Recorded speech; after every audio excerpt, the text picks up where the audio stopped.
uyo anogara pakavanzika pewe kumusoro kudenga achagara pasi pemumvuri wewamasimba. Ndichati Jehovha ndiye rutiziro nhoo yangu, Mwari wangu ndichavimba maari. Uyo anogara pakavanzika pewe kumusoro kudenga achagara pasi pemumvuri wewamasimba.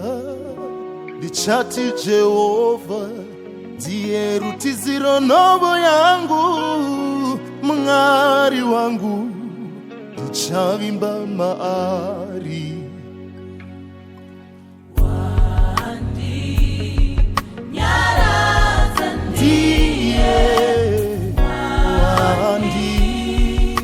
Chengeta pakushaiwa kwangu, wandinyaradza ndiye Jesu.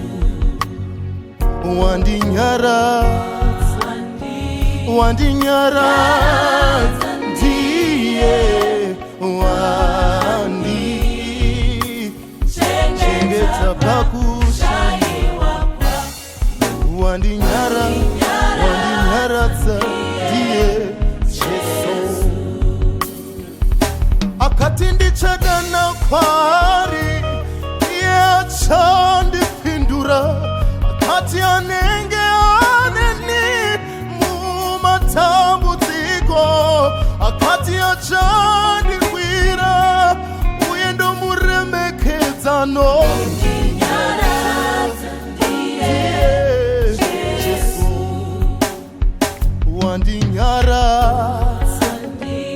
Wandinyaradza ndiye chengeta pakushaiwa kwako, wandinyaradza ndiye Jesu. Wandinyaradza